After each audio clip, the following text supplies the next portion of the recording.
Welcome to informatics दुनिया। और आज हम अपने इस वीडियो में जानेंगे कि हम अपनी ब्लॉगर पे क्या एसईओ की सेटिंग्स कर सकते हैं जिससे हमारे ब्लॉगर का ग्रोथ और हो। और जब हम फ्रेशर जो ब्लॉगर्स पे आते हैं वो इस सेटिंग्स को नहीं करते ऑन, जिसकी वजह से उनका ब्लॉगर ग्रोथ बहुत कम हो जाता है।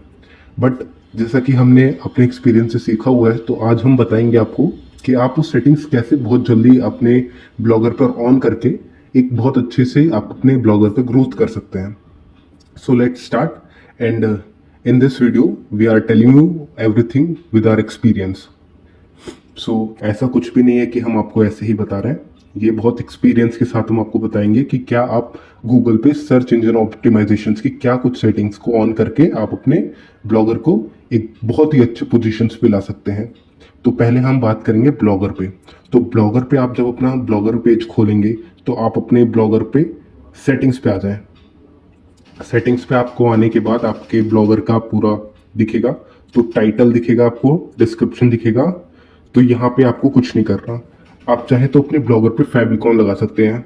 फेविकॉन वो होता है जैसे हम जब गूगल खोलते हैं तो हमें जी का साइन दिखता है, दैट इज फेविकॉन। तो हम अगर अपने इन ब्लॉगर पेज का फेविकॉन लगाएंगे तो वो ज़्यादा हमें अट्रैक्टिव दिखेगा और लोग उस पर ज़्यादा क्लिक करना पसंद करेंगे, तो उससे आपका एक ट्रैफिक बढ़ेगा। सो आप उसको लगा सकते हैं और फिर आप नीचे आ जाइए। अब जहाँ से हमारा सर्च इंजन ऑप्टिमाइजेशन मतलब एसईओ की सेटिंग्स जहाँ से स्टार्ट होती हैं, अब हमें उस फेज पे देखना है। तो पहला जो काम हमें करना है वो हमें अपनी इस सेटिंग को ऑन कर देना है। यह आपके ब्लॉगर पे ऑफ होगा, बट मैं जैसे कि मेरा ऑन है तो यहाँ पे आप ऑन कर देंगे। इससे क्या होगा कि आप ये कह रहे हैं गूगल को कि आपका जो ब्लॉगर पेज है वो आप गूगल पे शो करें ताकि लोग उसको देखें। बट अगर ये ऑफ होगा तो आप इनडायरेक्टली गूगल को मना कर रहे हैं कि आपका पेज गूगल पे दिखाए, इसलिए आप इसको ऑन कर देंगे ताकि आपका जो ब्लॉगर पेज है वो गूगल पे रैंक करे। अब हम आ जाते हैं नीचे, तो यहाँ पे आपका पब्लिशिंग है। ये जो पेज है ये किसी फ्रेशर ब्लॉगर का ही है, तो ये आपको एकदम जैसा आपका पेज है वैसा ही रहेगा। अगर ये एडवांस होता तो यहाँ पे आपको पब्लिशिंग पे कुछ और ऑप्शंस भी दिखते हैं, बट सिंस ये एक फ्रेशर जिसने ब्लॉगर क्रिएट करा है उसी का है तो ये आपको नॉर्मल दिखेगा। अब हमें जो सेकंड सेटिंग अपनी एसईओ के लिए ऑन करनी है वो है हमारी HTTPS hypertext transfer protocol secure. अब आपने देखा होगा कि हम जब वेबसाइट ऑन करते हैं तो हमें HTTPS दिखता है। इसका मतलब ये होता है कि जो वेबसाइट पे हम एंटर कर रहे हैं वो सिक्योर है और गूगल अपने ट्रैफिक उसी साइट्स पे लाना पसंद करता है जो सिक्योर हो। सो अगर हमारा HTTPS पे डायरेक्ट होगा तो ये हमारे लिए बहुत ही अच्छा होगा और हमारा ट्रैफिक इंक्रीज होगा।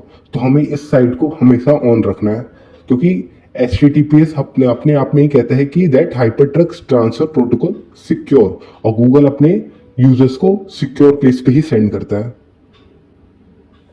फिर अभी हमें नीचे आना है और ये परमिशंस पे हमें ऐसा ही छोड़ देना है। यहाँ पे आप अपने पोस्ट को इंक्रीज कर सकते हैं कि आपके पेज पे कितने पोस्ट दिखें। तो आप 7, आपको जितना भी करना है 7 करना है आप 7 कर दीजिए, 8 करना है 8 कर दीजिए, और इट डिपेंड्स ऑन यू कि आपको कितना करना है। फिर उसके बाद मैं तो 7 पे छोड़ देता हूँ। अब उसके बाद आपको नीचे आना है। नेट स्लो चल रहा है अभी तो हमारा, लेकिन अभी हो गया। अब उसके बाद हमें क्या देखना है, हम अपने पोस्ट को ऐसे ही छोड़ देंगे। फिर इमेज लाइट बॉक्स को आपको ऑन रखना है। उसके बाद आप नीचे आ जाए, कमेंट्स में आप एज इट इज छोड़ सकते हैं।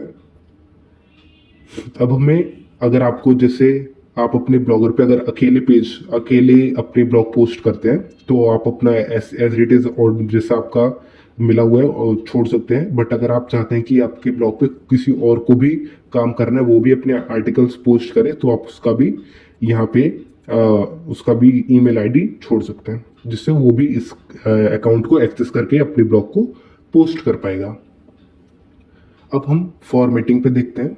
तो फॉर्मेटिंग में हमें इंडिया का टाइम जोन सेट कर देना है। जैसे कि अभी हमने टाइम जोन पे क्लिक करा तो आपको यहाँ पे बहुत सारे टाइम जोन्स दिखा रहे होंगे। तो हमें कुछ नहीं करना, हमें नीचे आके हमें पॉजिटिव 5:30, यहाँ पे सब निगेटिव चल रहा होगा तो आप ये मत सोचना कि इंडिया का टाइम जोन है ही नहीं। आप नीचे आओ ना, यहाँ से आपको पॉजिटिव दिखना स्टार्ट हो जाएगा और आप 5:30 पे आओगे। 5:30 पे आपको इंडियन स्टैंडर्ड टाइम कोलकाता पे सेट कर देना है। जैसे मैंने सेट कर दिया तो आपकी सेविंग सेटिंग्स हो गए, ये दिखने लग जाएगा। हो गया। अब ये आप डेट हेडर फॉर्मेट को जैसा आप चाहो ऐसा छोड़ सकते हो, मैंने तो ऐसा कर दिया। आप ऐसे भी कर सकते हो, बहुत सारे ऑप्शंस हैं यहाँ पे। या चाहो तो आप ऐसा डे भी आ जाए तो वो आप पे होता है। उसके बाद आप यहाँ पे छोड़ के अब जो हमारा एक बहुत मेन एसईओ की सेटिंग्स हो जाती है जिससे हमारा बहुत हाई बूस्ट अप मिलता है हमारे ब्लॉगर को, वो है हमारे मेटा टैग्स। अब ये meta tags as a fresher नहीं पता होता है तो इसमें हम डीप नहीं जाएंगे बिकॉज ये तो बस हमें ऑन करना है। इससे हमें नहीं, हमें जो नेक्स्ट स्टेप होगा जिससे हमारे ब्लॉग पोस्ट और भी ज़्यादा एसईओ की तरफ फॉरवर्ड होंगे और हाई ट्रैफिक आएंगे, तो वो इसके बाद जो होगा वो आपको दूसरे वीडियो में पता चलेगा। पहले तो आप ये सेटिंग्स जो बता रहे हैं उसे देखिए। मेटा टैग्स में आप ये ऑन कर दीजिएगा और डिस्क्रिप्शन में, अब डिस्क्रिप्शन में आप वही चीज़ डालिए जो आप अपने ब्लॉग्स पे लोगों को बता रहे हैं। अगर आप ब्लॉग पे अगर आप आपने ब्लॉग का कुछ टाइटल रखा है और आप ब्लॉग पे अपने बताते कुछ और हैं, तो जिससे आपका गूगल जब रिव्यू करेगा आपके ब्लॉग पेज को तो वो देखेगा कि आपका आर्टिकल कुछ और बता रहा है और आपका ब्लॉग का टाइटल कुछ और है, तो जिससे वो आपके ब्लॉग को स्पैम के थ्रू भेज देगा और जो ट्रैफिक आपके ब्लॉगर पर आने चाहिए होंगे वो नहीं आएंगे। फॉर एग्जाम्पल, अगर आपने दिखाया कि यूट्यूब पर वीडियो कैसे बनाएं और आप अपने आर्टिकल में लिखते हैं यूट्यूब पे वीडियो कैसे पब्लिश करनी है, तो आपने आर्टिकल में टाइटल कुछ और डाल दिया और आप बता कुछ और रहे हैं, तो जिससे यूजर को आप एक गुमराह कर रहे हैं। तो ये जब चीज गूगल सर्च में फाइंड करेगा तो वो आपके ब्लॉग पोस्ट को स्पैम में भेज देगा जिससे आप पे ब्लॉग पे ट्रैफिक नहीं आएगा।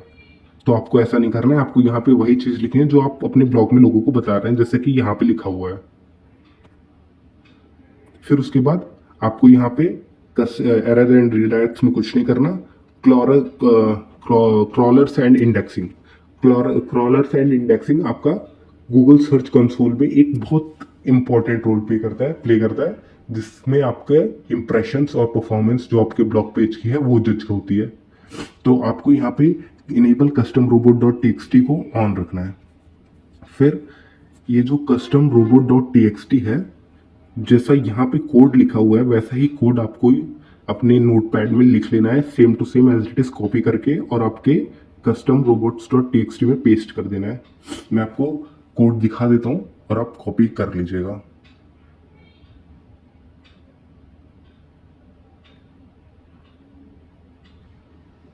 अब यहाँ पे एक इम्पॉर्टेंट चीज़ है, जो साइट मैप है उसके बाद यहाँ पे आपको अपने ब्लॉग पोस्ट का आईडी देना है।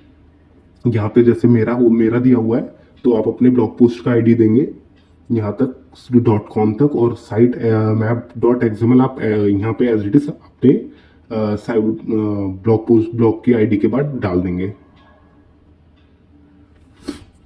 अब हम यहाँ पे enable custom robots header tags को ऑन कर देंगे। फिर अब हम खोलेंगे होम पेज टैग्स को। होम पेज टैग्स को खोलने के बाद हमें इसमें से बस दो चीज़ों को इनेबल करना है। एक तो हमें ऑल को इनेबल कर देना है और एक तो नॉस निपेट को इनेबल कर देना है। फिर उसके बाद हम इसको क्लोज कर देंगे और उसके बाद हम आएंगे अपने आर्काइव एंड सर्च टैग्स पे। इसमें हमें नो इंडेक्स को ओपन करना है और नो डीपी को ओपन कर देना है। अब हम आएंगे अपने पोस्ट एंड पेज टैग्स पे। पोस्ट एंड पेज टैग्स को जैसे ही हम ओपन करेंगे तो हमें इसमें बस दो ही चीज़ को इनेबल करना है, बाकी चीज़ को आपको नहीं इनेबल करना है। इसमें आप ऑल को इनेबल कर देंगे और एक नो डीपी को इसको इनेबल कर देंगे। और फिर गूगल सर्च कंसोल के बारे में हम अपने नेक्स्ट वीडियो में बात करेंगे। जब ये गूगल सर्च कंसोल को आपको ऑन करना है अब गूगल सर्च कंसोल से आपको अपने ब्लॉगर को बहुत जल्दी ही कनेक्ट करना होता है ताकि आपके ब्लॉगर पे एक ट्रैफिक बिल्डअप हो। अब यहाँ पे जो मोनेटाइजेशन लिखा हुआ है, मोनेटाइजेशन को आप तब ऑन करेंगे जब आप अपने ब्लॉगर को गूगल एडसेंस से अप्रूवल दिलाएंगे। तो आपको एडसेंस के थ्रू एक कोड मिलेगा जिसको आप यहाँ पे कस्टम एड्स डॉट टीएक्सटी पे पेस्ट कर देंगे और इसको आप ओपन कर देंगे। यहाँ पे सेविंग पे टाइम ले रहा। अब उसके बाद आपका साइट फीड्स में आपको कुछ नहीं करना और यहाँ पे भी आपको कुछ नहीं करना था, मैनेज ब्लॉग्स में भी, और यहाँ भी आपको ऐसे छोड़ देंगे। तो ये हमारे कुछ एसईओ की सेटिंग्स जो हमें अपने ब्लॉगर पे करने होते हैं अब हमारे खत्म हो जाते हैं। अगर आपने इतना कर दिया तो डेफिनेटली मैं आपको एश्योर करता हूँ कि आपकी ब्लॉगर पे बहुत जल्दी आपकी रैंकिंग बढ़ेगी और ब्लॉग पोस्ट पे जितने ट्रैफिक्स है वो भी इंक्रीज होंगे। यहाँ पे मैंने बताया नहीं आपको कि ब्लॉग लैंग्वेज पे आपको इंग्लिश चूज करना है। आपको यहाँ पे वो लैंग्वेज चूज करनी है जिस लैंग्वेज में आप अपना ब्लॉग लिखते हैं, और वो चूज करने के बाद जैसे मैं तो यहाँ पे इंग्लिश में लिखता हूँ तो मैंने यहाँ पे अपना ये इंग्लिश सेलेक्ट कर लिया है। तो यहाँ पे मैंने सेलेक्ट कर लिया है। अब ऐसे ही अगर आप ये अपने एसईओ की सेटिंग्स करेंगे तो बहुत जल्दी आपका ब्लॉग भी रैंक करेगा।